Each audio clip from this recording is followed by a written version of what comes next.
This is the FM Gold channel of All India Radio. In the program News Analysis, now we bring you a discussion on increase in MSP of wheat.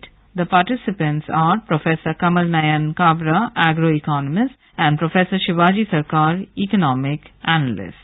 The Cabinet Committee on Economic Affairs has enhanced the minimum support price of wheat by 50 rupees per quintal to 1400 rupees and the minimum support price of red gram and mustard by 100 rupees per quintal each.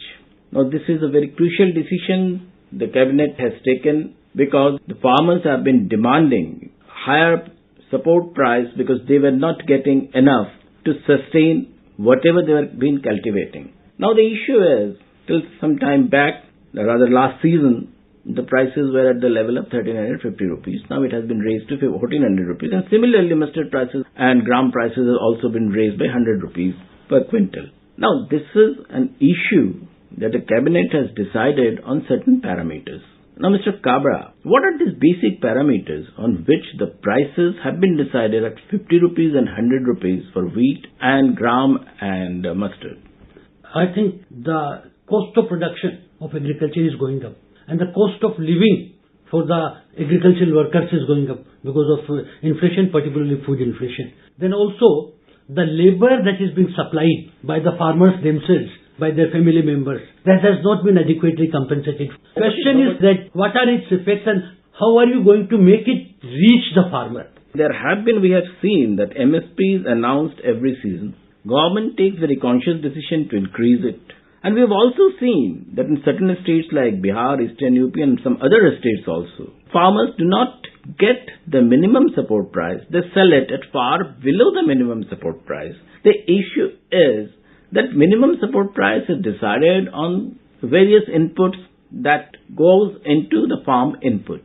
Now, if the farmers do not get that basic price, that means farmers are somewhere suffering some kind of losses. They are not getting adequately paid, and that is where you have discussed the living conditions. So that is where the living condition also gets affected. Now, whatever it is, we found that even the procurement by government agencies is also coming down every year, like Food Corporation India is doing it. The two questions that you raised, some areas people are not getting the remunerative price. And the second is that government is reducing. Now, government is reducing at the moment because even the official economic survey has said that one of the reasons for the increase in food prices is that the amount that government withdraws by way of procurement is not putting the entire amount and aids to the stock of food grains, cereals, particularly wheat and rice. So it is important that it should be increased. Now you have a mechanism whereby PDS is going to be strengthened by food security law. But the question is that you mentioned mustard and the gram. There is absolutely no arrangement for buying them. They are not part of PDS. Some state governments and civil supply corporations may buy it for purposes whenever we export, but India is a net importer. Basically, we have to decide how the farmers can get the best price. That's why I say, as far as pulses are concerned, and oilseeds are concerned, this is a notional price that gives a signal to the market. We have a term called announcement effect. The moment this price is announced, every price in the market goes up, but farmers don't get it simply because farmers don't have the staying power. As soon as the crop is harvested, most of the farmers have to rush to the market to sell it. So that at the moment what you require is that village level decentralized warehousing, which panchayats can arrange, and thereby the farmers can keep it. And if you give a warehousing receipt as a negotiable instrument, then they can borrow against it from the banks. It is a very good suggestion that we should try to create a warehousing system at the panchayat level or Gram Sabha level so that the farmers can have a better sustaining power to negotiate with the market. But again, the farmer is suffering not only because he is not getting the MSP. The another reason is farmers, because he needs some cash, he has to sell his product. But when he goes to the market to buy the same product, he has to buy it at a quite an enhanced price. Now, this imbalance that is there in the market, that is affecting all consumers, farmers included. Now, we also have to look, and possibly as a social system, as a government, we also have to see that how we can reduce this imbalance. What you are referring to is that there is a seasonality in agricultural prices. That in the post-harvest season prices decline and in the off-season they go up. Farmers sell it in the immediate post-harvest season, so they get a low price. And those who are big farmers, those who can have access to private warehouses wherever they are, or those who can manage to sell it to the food corporation and other state civil supply corporations, they are better off. Those who are not, they suffer. Because a very important fact of India's agricultural and farm economy is that majority of the farmers are net purchasers of food. The amount they sell, what they produce is enough for a few months only, for the rest of the months. So it's a very important thing that they must have access to public distribution system and subsidized food, and as a result, and if this food security law, if it succeeds in removing the anomalies and malpractices and leakages, of which there are plenty of reports given by the Planning Commission and other agencies. All government agencies have reported it. So it's very important. But the fact of the matter is that because of implementation failures and limitations, you cannot argue against the policy. Government should procure more. Now, procuring arrangements all over the country by official agencies is not possible. That's why decentralized warehousing. And that alone is not enough. You give them a warehouse negotiable instrument against which they can borrow. These are absolutely inescapable steps if this policy is to remain not only on paper and announcement effect, thereby pushing up, giving a jerk to market prices, but to actually benefit the farmers. Absolutely correct. That incentive part that comes to the farmers. Now when there is this imbalance, anyway, that is where the farmer suffers. And that is where the society has to take care of it, because farmer is contributing to the nation's grain kitty in a massive way. And every year they are increasing their production. But the more the production and more the farmer also gets, in somewhere in percentage terms, if you see, kind of a reduced price. Now this is another kind of imbalance. Reduced price in the market, not exactly in terms of the MSP or the minimum remunerative price. So when in the market he has to sell, because he can't, as you have already said, the government can't buy all the food grain that is being produced. Government agencies can't buy it. PDS somewhere cannot take all the load of the food grain that is being produced in the country. Now, how we can create a condition for the farmers to incentivize them so that they go on producing much more, because the population is increasing, and so they have to get proper price so that the agricultural base remains intact. No, this is something what you are referring to is a situation that seems to be going to be passed. If the food security law really becomes successful, the demand should pick up. Question is of administrative arrangements. Now, administrative arrangements are something. This is a question of governance, the question of the system of checks and balances. Some methods here have been suggested. That since 5 kilogram is going to be the entitlement of subsidized food, if you create employment not only in the form of building warehouses and so on, but package the food in 5 kilogram packets and mark them, then black marketing will become difficult. Shopkeeper cannot give short wages, cannot do adulteration, and not only that, as a result, the time in selling disposal of the shopkeeper's side, just take a form, pass on, no weighing, nothing like that, and so on. So there are number of such methods which have been suggested, which are floating around, and which can reduce leakages, reduce diversion, and particularly this decentralized warehousing is that it will not be in the district headquarters, it will be in Gram Sabha, as you say, and so on. So the purchasing centers are close by, the deposit where the farmers make, they are close by. That means the pilferage that takes place in movement in, movement out, there's a wastage and pilferage, both can be substantially reduced.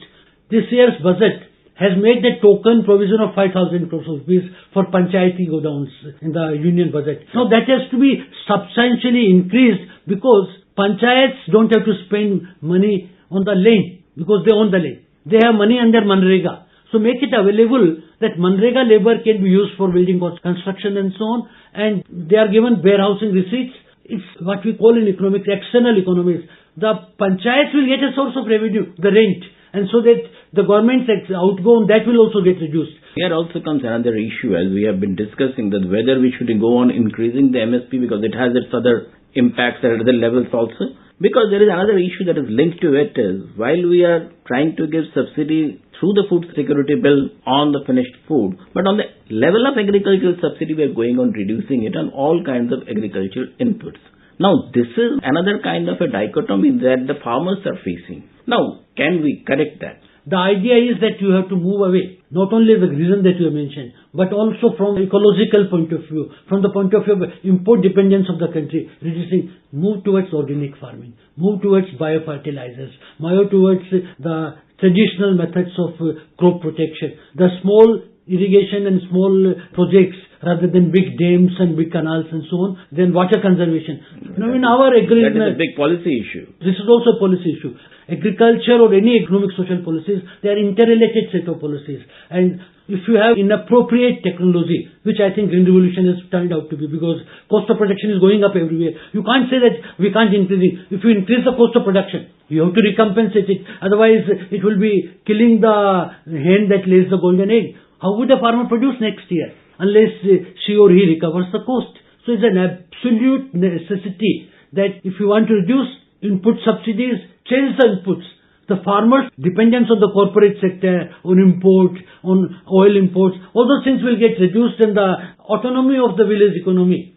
There is another issue that is there. The issue is, how can the farmers, what you were saying is, wait till such time. Now till such time they have to depend on this MSP.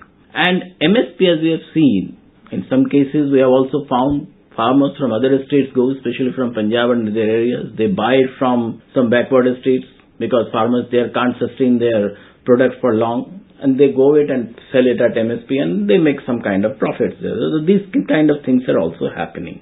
Now, can we check that? I think state governments and particularly Panchayat Raj institutions should be empowered. Let there be a small regional food budget, and only those areas which do not grow sufficient of their own, and those are some surplus districts, that transfer should take place. That means decentralized food management overall is required. At the same time, we also have to see whatever we are discussing and we are thinking, now even some of the international organizations, they are also having a reconsideration on this agricultural subsidy. Now, can on certain inputs of farmers, we as a government think of reintroducing this subsidy? Food subsidy on produce and food subsidy on inputs are two different cups of tea. As far as input subsidies are concerned, if you do not, then you have to increase the price of MSP. If you want farmers to produce, whatever is the cost of production, plus the normal profit should be given to them. Why that should be given to the corporates and others, and the farmers should be denied? They are the largest producer and the essential backbone of the economy. So that's absolutely no questions.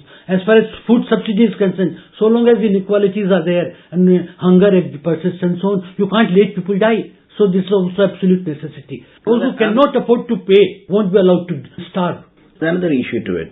Because of this problem that many farmers are not getting MSP, they're diverting to the production of other crops other than cereals. This is what is happening in many of this. If you go into this hinterlands of UP or Bihar or many other states, this diversion has become almost a practice. I'm afraid I'm not aware of this thing that the land under cereals is declining and that under pulses and oilseeds increasing, because there we are also short. It might be increasing towards some very, for example, horticulture has done very well, might have increased towards that. So the answer is not central planning or command, but price incentives. Change the price structure in such a way, methods of increasing production, and taking this revolution to the areas where their productivity differentials in regional are very high. So given to those areas where still productivity is low. That also means that we can think of having regional MSPs instead of a centralized MSP, because the cost of production also varies from region to region. But whatever you have said, it has been a very fine discussion on the issue. And we also have to accept one aspect, that minimum support price has done wonders, especially in maintaining the production and increasing the production of food grain, incentivize farmers. There are certain problems, and we believe the government is looking into it, and the coming days those problems will be taken care of. Thank you, Mr. Kabra. You were listening to a discussion on increase in MSP of wheat. The participants were Professor Kamal Nayan Kabra, agroeconomist, and Professor Shivaji Sarkar, economic analyst. It came to you in the program News Analysis, produced and presented by the News Services Division of All India Radio. This program is also available on our website, newsonair.nic.in. You may email your opinion about this program at airnsdtalks@gmail.com.